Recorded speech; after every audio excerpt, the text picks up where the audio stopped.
following program is classified G. It's suitable for all ages.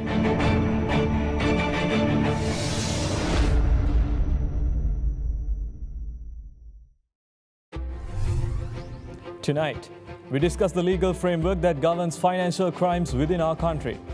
Asian countries such as Singapore have implemented policy to have zero tolerance to financial crimes, specifically for those in public office. Sri Lankans have consistently criticized public officials of engaging in corruption. But have the legal instruments been adequate to rein in wrongdoers? What are the potential financial crimes that are committed by private entities? And have they fallen through the cracks of the legislative framework? How can we improve our response to financial mismanagement in both corporate and public enterprises?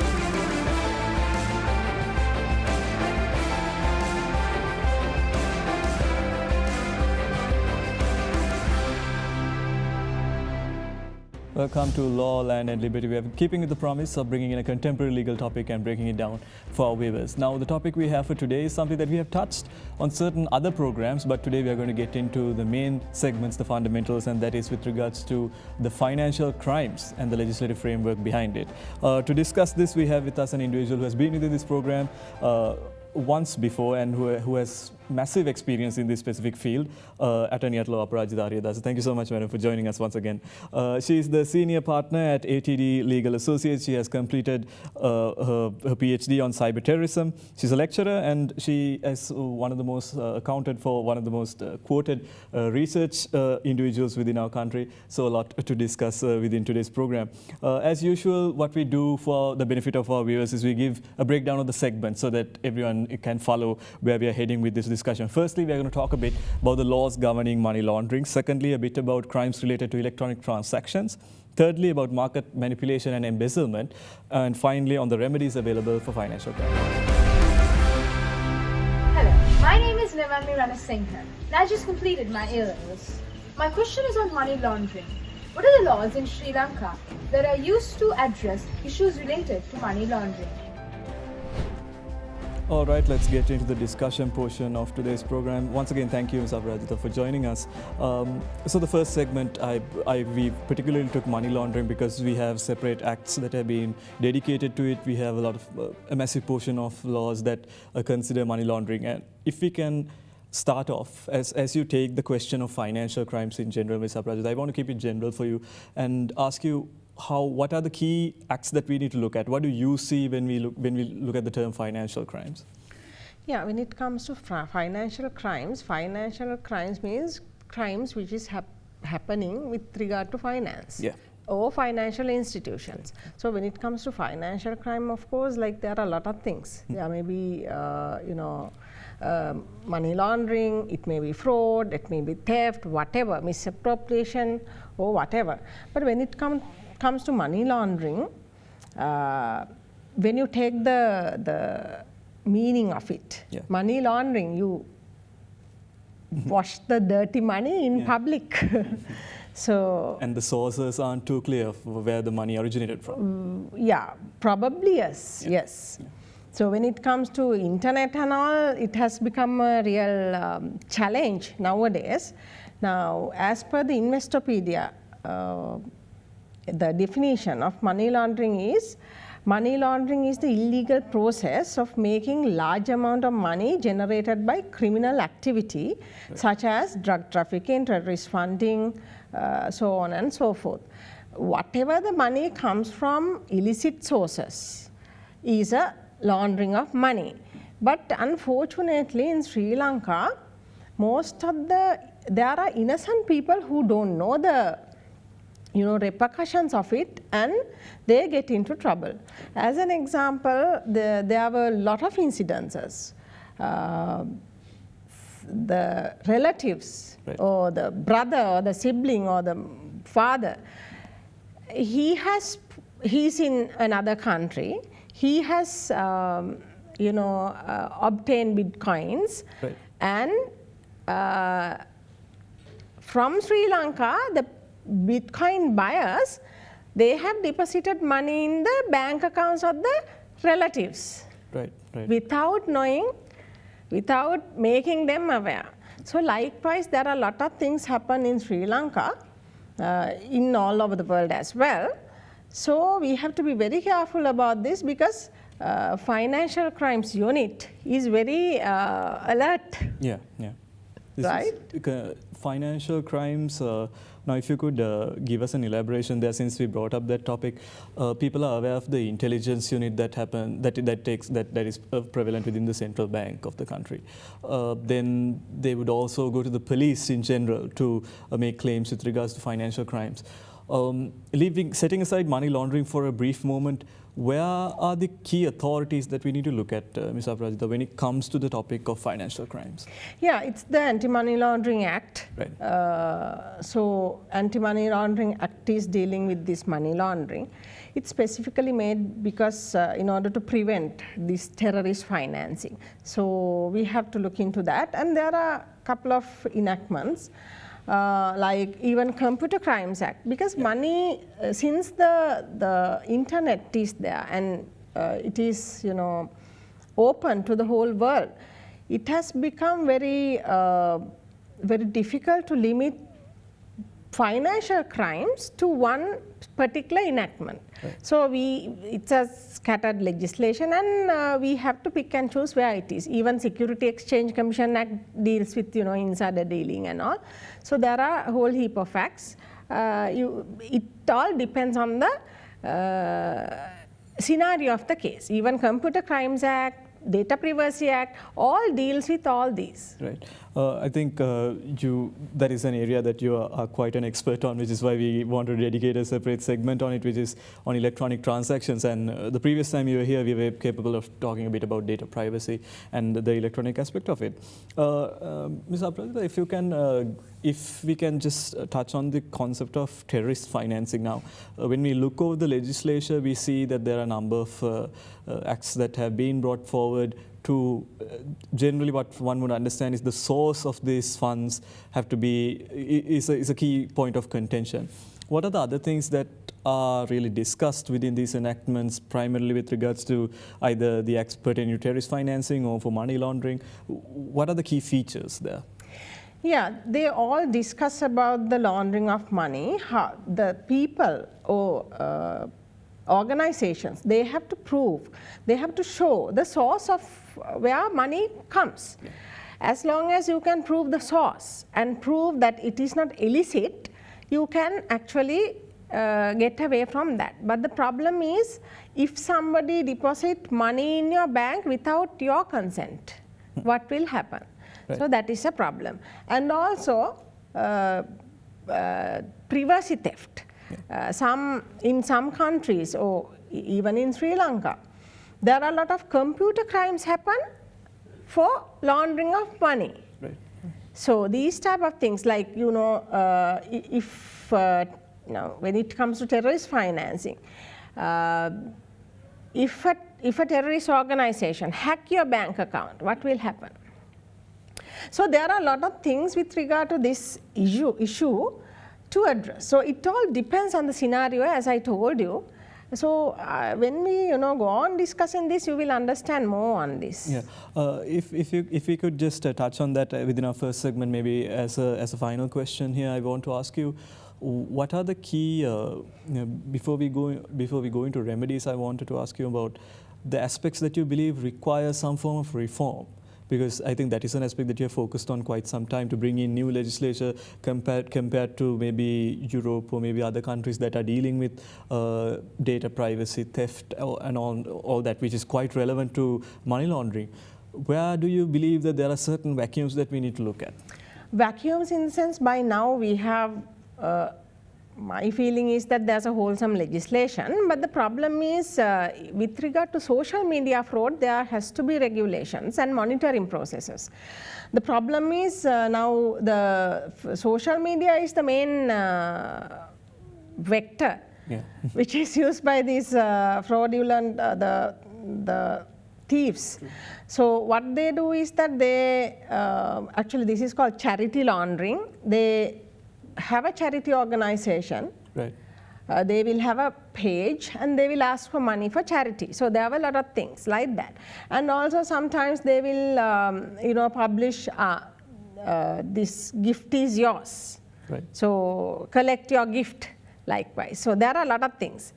So we have to be very careful. My personal feeling is that our people are not aware of this, because there are a lot of university students who get caught to this type of fraudulent activities, especially girls. Right. Boys, of course, they are a bit aware of this subject, and they are a bit aware of the society. So and also old people. Right.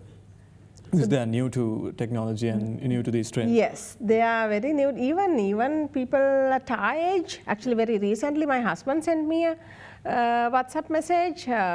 It's actually a terrorism organization, which I knew. Right. So they were telling that there's a concession on a particular airline ticket. Right. Okay. So anybody will, these days airline tickets are very, expensive. So anybody will like to have a, free ticket or something like that. So you have to be very careful in that. Right. I think that makes sense. One very good introduction to our topic. Again, just a briefing on laws governing money laundering. We'll take a very short break and we'll come back and discuss primarily, I think, the area that you have focused on quite a big portion of your life too, also on crimes related to electronic transactions. You're watching Law, Land and Liberty. Stay with us.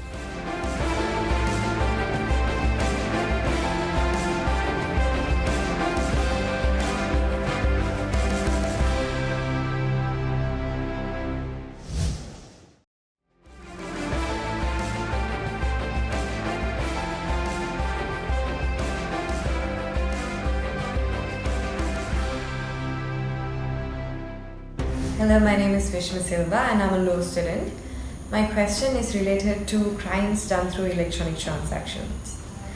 How are financial crimes done through electronic media handled in Sri Lanka?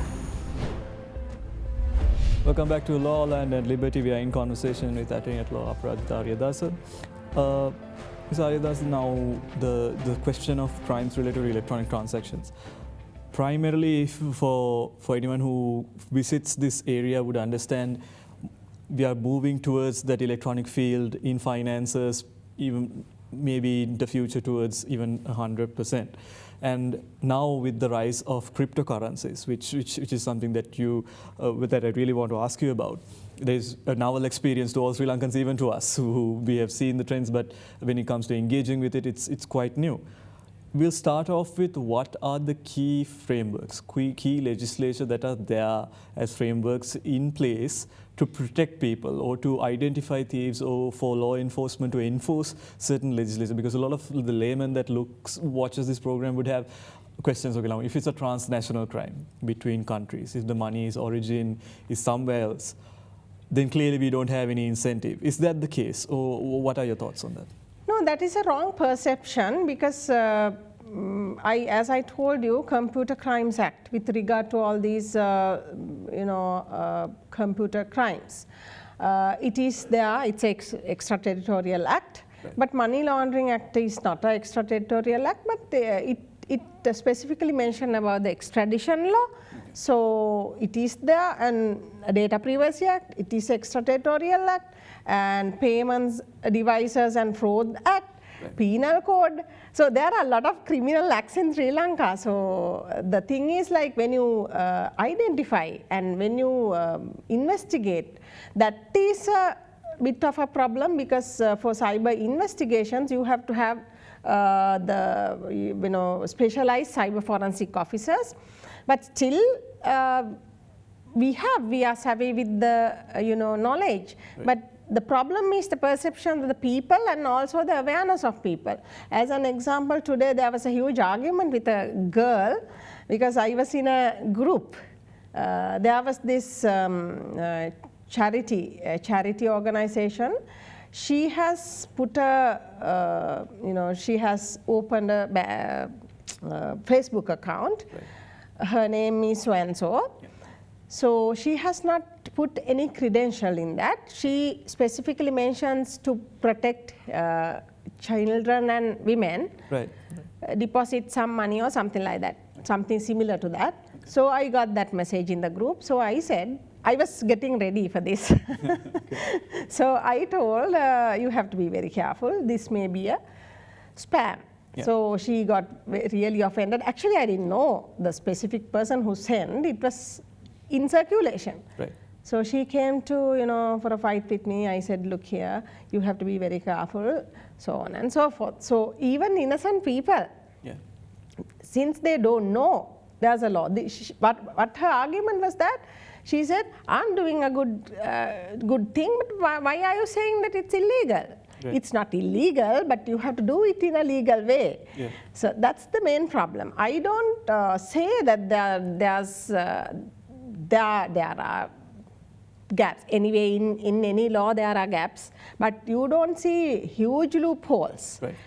On top of it, our judiciary is aware of all these, especially high court judges. They will actually make their decisions, orders or judgments. So the gaps are filled by the judiciary on top of it. So I don't think there's a gap, but the thing is the general public has to know there are laws as such, you have to be careful, because now I don't stab you, you don't stab me, because you know that if I die, so everybody knows it. Yeah. So that's what it is. Within the field of electronic transactions, I wanted to ask you about cryptocurrencies at this point, but before that, if you could give us some understanding of how the investigation process would work for electronic transactions per se. What are the elements that we can look into now if I am witnessing a certain crime, a certain offense? When I had to browse through certain acts and legislation, you see that most public officers have a responsibility to report these things. Yes. And does that sort of duty arise to a normal citizen, or what are the sort of avenues that I could take as a personal individual in terms of supporting the investigation? That is a bit of a problem. Yeah. Because it is also one of my personal experiences. I find there are a couple of transactions which had been done without my knowledge, because those were not places where I usually eat. Okay. So I actually went to Financial Crimes Division and complained it. Okay. Then they did the investigation. But what really happened was that I have bought that drink, that particular juice, from one specific place, but the equipment was registered in one specific place. Right. So those things have to be covered, because there should be regulations. If the device is there, you have to register the device where the device is placed. Right. So the company address is in some other place. The business is happening in another place. So fair enough by the business person. Yeah. But those things are there. Yeah. If we move further into the cryptocurrency aspect now, I want to keep it brief so that you can give us an elaboration on this. Where are we right now? Because the system or the model behind cryptocurrency is to have its own, within its own sort of, the algorithm within it allows you to trace back any sort of transaction that happens. Are we capable enough to identify, or is there regulation that can take place in the future maybe to be more strict on how cryptocurrency transactions work? Cryptocurrency transactions, of course, it's a bit of a very tricky area, because still even the European Union is working on it, because cryptocurrencies are in a blockchain. Yeah. So most of the people think that blockchain is cryptocurrency. No, it's in a blockchain. So all these algorithms, all these programs are made by using a blockchain. So it's really difficult, even if you have a very good cybersecurity professionals and cybersecurity people or cyber forensic people or whoever. But the thing is, when it comes to cryptocurrencies, there are authorized cryptocurrencies. So you can buy them, but the thing is, like in Sri Lanka, people need, what I feel is that people need more money. They are more money oriented. Yeah. Therefore, they go for easy earning methods. My feeling is that still we have not, any country, like most of the countries, they don't have proper regulations with regard to cryptocurrencies. So you have to be careful when you deal with cryptocurrencies because they are really expensive. On top of it, you can't see it. Like known devil is there is no better than the place where you can find yeah, it. That's the thing. So I think don't take that risk for the moment. Right, right. I think that makes sense also because since it's something new, not only to Sri Lanka, but to the entire world in that sense. Moving back to the conversation on electronic transactions now, transnational offences, something that I wanted to clarify with you since you work with the European Union in most instances. What sort of authorities do we reach out to there? There is now, in general, the layman would know of the Interpol, the international police, or again, extradition treaties between countries to extradite certain individuals. But is that where it ends, as in it should be a conversation between those two countries that are in question, or are there other things that can be done? No, if internet crime, I mean cyber crime happens, since our law is also extraterritorial, we have a separate place where the Interpol is involved. Right. Right? So it's not a big deal, but the thing is, like, the enforcement agencies have to be more aware of what is happening and also enthusiastic on what the transaction is. So as long as the enforcement agencies help the people, the general public, to do it, I don't think it is a big deal. True. Something I want to continue on that end before we take a short break, Ms. Aparrajitha, is on the question of electronic transactions towards the future. Now, if we are moving towards a more digital-based sort of financial system, where most of our transactions, and even now we see the use of credit card, debit cards is so much more than when it comes to the tangible money being exchanged, fiat currency. What are things that you need to bear in mind? Now you see when you make a payment, you sign a piece of paper. Some people aren't aware of what the reasoning is, by you go ahead and do it.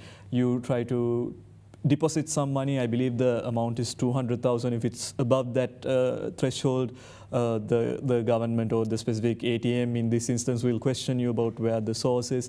So what are those things that people should be aware of when they are engaging in electronic transactions?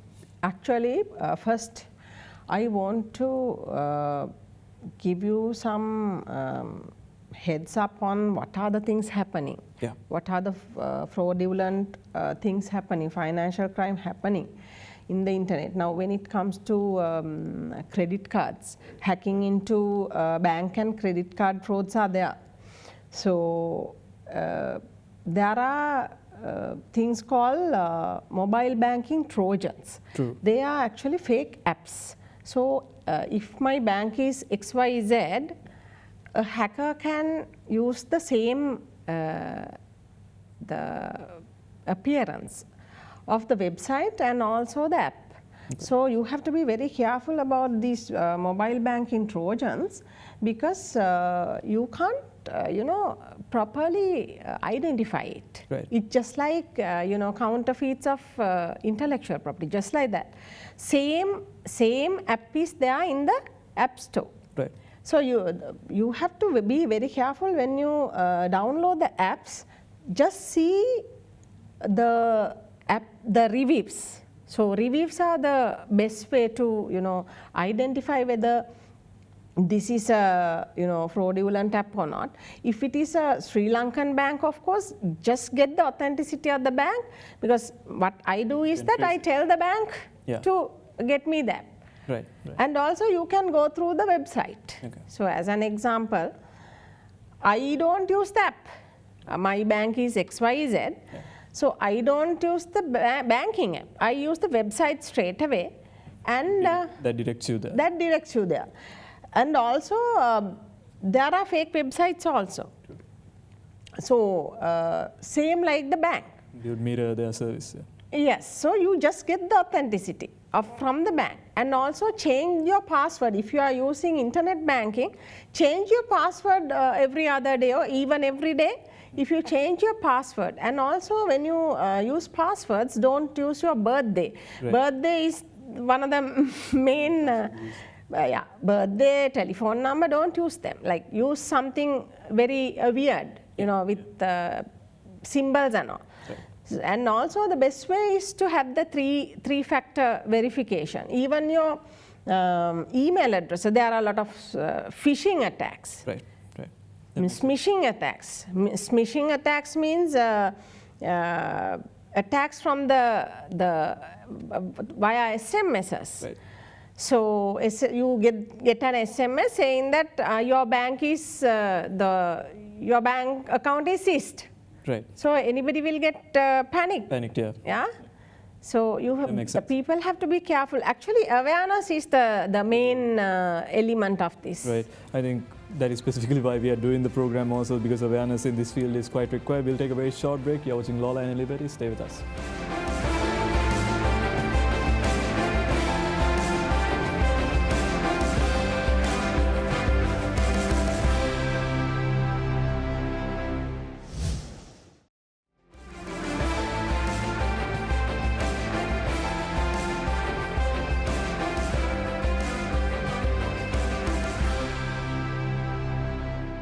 Hello, my name is Derana and I'm a management consultant intern.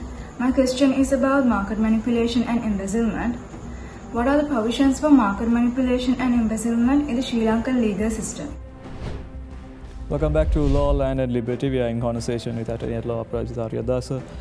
Ms. Ariyadasa, I think two very important segments that we passed in terms of the practical elements of what we are involved with when it comes to the question of financial crimes. My next segment, we wanted to dedicate to market manipulation. So things like insider trading, embezzlement. Now this is also a field that goes hand in hand with our question on cryptocurrencies, which is also particularly in some sense exchange that happens within a stock market of sorts. And the question of stock markets, the question of investments, now when it comes to embezzlement, the general understanding is once you trust your money with someone and the money is used for something else or some criminal activity. What are the sort of laws that are in place to look after that? Now, we have had the SEC chairman actually come and speak to us about the Securities and Exchange Commission Act, the novel one.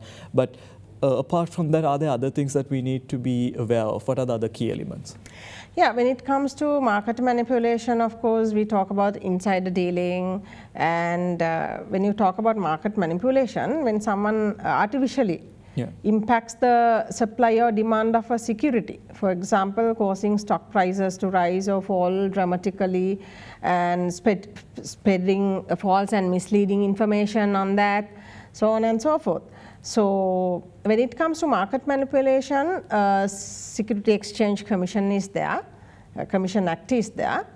But when it comes to embezzlement, the normal penal code applies. It's about misappropriation of money, right. Fraud and misappropriation. So this fraud and misappropriation, of course, go hand in hand. Right. So those two acts are there in Sri Lanka. Right. But when it comes to international things, of course, Internet Computer Crimes Act is there. So it's an amalgamation of a lot of enactments, right. End of the day. My next question is, since we are on the topic of market manipulation, and you brought up the issue of fraud, which is essentially a topic of its own. What about these illegitimate sort of financial institutions? I think this connects to the embezzlement part of this conversation. Now, without naming any of those institutions, we have seen multiple entities that have raised money, as you were also talking about before, without any legitimate means. We have seen certain Ponzi schemes that are formed through these financial institutions. What are the sort of and these questions rose up when it comes to leasing agencies, things like that as well. So what are the legislative frameworks or the laws that are in place to look into those aspects? Yeah, the Banking Act is there, Finance Act is there, Security Exchange Commission Act is there. Financial Institutions Act is there. There are a lot of acts with regard to financial institutions. But the thing is, like, when it comes to the microfinance, there are people who give money on interest. Right. But then when they don't get money, they put a police complaint and they ask for money as well. Right. So actually this type of, no one can take interest by giving money. I mean, lending money, you have to have a... As a general individual. Yeah. General individual. So people have to know. Most of the people, they don't know. Right. So those things are there. And when it comes to charity organizations, sometimes there are fraudulent charity organizations which get a lot of money from funding organizations and they misappropriate that. That is called embezzlement. Right. Actually, embezzlement is not there in the legal vocabulary. It's misappropriation sort of a thing. So those are there. Right. Like, this is a white collar crime anyway, the market manipulation. If you can just give us some details on some of the legislative, like the acts that are in play, what are the things that have been enacted, or on a practical level, what can we see? Because I think something important you mentioned that I think our viewers would also very much find as a novel sort of idea is that not everyone can lend money and then request for interest. There is some process that needs to take place. In the same way, if there is a registration of a financial institute or a bank or even a lending agency, what are the sort of steps that you need to follow? How can you become a legitimate entity in this world? Yeah, you have to have a company and then you have to get the approval from the central bank. Whoever lend money, they have to get the approval from the correct authorities. So without that, you can't lend money. Yeah. In that sense, since last week we spoke a bit about taxation and the laws on taxation within Sri Lanka. And a big issue, Ms. Aparrajitha, you would know within the past few days was the issue of dollars. As in, we are still going through that. The entry and the exit of dollars, how is that controlled within our country? Are there elements, I think we are deviating a bit from what we were talking about, but what are the certain laws that are in place to have some form of control there? As in, there are mechanisms to avoid people that bring in dollars. But if the money is parked elsewhere, in another country, is there some framework, or is there some, maybe not only for dollars, but any foreign currency, is there some framework to hold those entities accountable? What are your thoughts on that?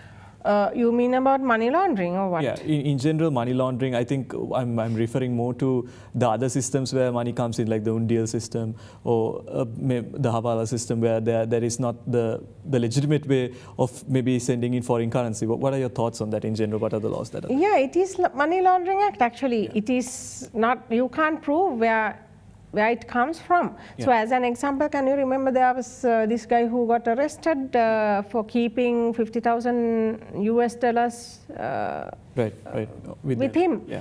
So that's the thing. So it is money laundering. It's a direct money laundering. That's basically where the legislation we refer to is money laundering. Yes, yes. Right. We'll take a very short break. We are in conversation with Attorney-At-Law Aparrajitha Ariyadasa. We are going to talk about the remedies that are available for financial crimes in our next segment. Stay with us. This is Law Land Unlimited.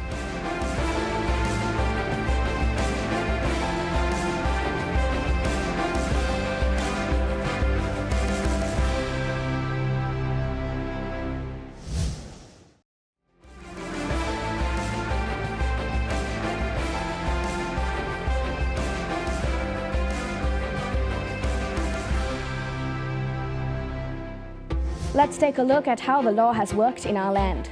The Attorney General has informed the Colombo High Court that the investigations regarding the fire that occurred in the vessel Express Pearl is nearing completion. The case was called before Colombo High Court Judge Damit Tuttaratta on the 21st of September. Speaker Mahieash Abewardana announced to Parliament that he endorsed the certificate yesterday on the Social Security Contribution Levy Bill. This bill was passed by a majority vote in Parliament on the 8th of September. The Speaker also informed the House that the Supreme Court has determined that the Petroleum Products Special Provisions Amendment Bill is inconsistent as a whole with Article 12(1) of the Constitution. As per the Supreme Court, the inconsistencies will cease if amendments are made as recommended. Meanwhile, former North Central Province Chief Minister S.M. Ranjit Samarakon and his private secretary Shanti Chandrasena declared before the Colombo High Court that they are innocent of charges over a corruption case filed against them. The Bribery Commission had filed indictments against the accused for illegally obtaining a fuel allowance worth over rupees 2 million. A fundamental rights petition on the current economic crisis was heard before the Supreme Court on the 23rd of September. The petitions were taken up before the Supreme Court 5-judge bench comprising of Chief Justice Jayant Jayasuriya, Justices Bhuvanika Alavihare, Priyantha Jayawardena, Vijit Malagoda and LTB Dehideniya. And that was a look at the major events of how the law had worked in our land.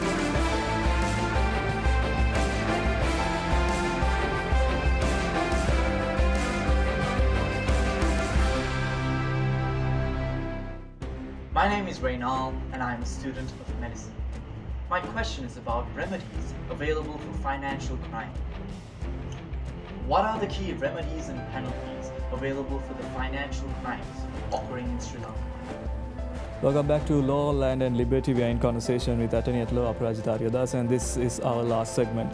Three very important segments that we just passed pertaining to the financial aspect of our country, and I want to give some space within this specific segment for you to cover in general about things that you believe that the people should know, and that is why we wanted to target on remedies. Now, the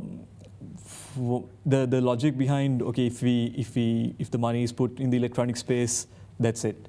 You can't recover it. You can't get it back. How does that, is that true? That sort of logic, because people sometimes their life savings they would put in to a certain place. It'll either get embezzled or there is some form of technicality that they are not aware of, which I believe you had explained also once within the 2008 financial crisis, where people will not always be aware of all financial instruments that are in place, what happens to their money, what happens when they go to a bank, whether they can retrace all of that money back. And these economic technicalities still exist that we need to recognize. But other than that, for remedies per se, Ms. Aparrajitha, I think if you can draw from even your own experiences of working with people and coming to courts, people coming to settlements and everything, what are the key issues that you see? What are the key problems that people face on a daily basis that they keep, I don't want to use the term falling into, but like the issues that they repeatedly have to face? Actually, the unawareness. Right. And they are so stingy about easy money. Right. So those are the two reasons for people to be in trouble. But when it comes to financial fraud, there are the instances like social media. As I told you, there are fake people who, actually this is very interesting. It's a sociological problem as well as a financial, there's a huge problem. Yeah, the thing is, like, people impersonate and they get into, like very vulnerable people, like single moms and girls or like handicapped people. So they, get their trust, and then they fraud the victim out of the internet. Right. So they get friendly, they become friends, and then scrounge money from them. Right. That is one thing. And also, as I told you, fraudulent charity organization. This is a charity, that is a charity, so on and so forth. And also, there are some instances. Now, in Sinhala, if we say, is it okay? No problem. Nomile tagi mudal oyatath aawa neda. Thama labune nadda. So you get a SMS like that. Yeah. So, yes, anybody will like, gifts. So you will just click it, or say no or whatever. And then you will get caught to the scammers. Yeah. And emails. Right.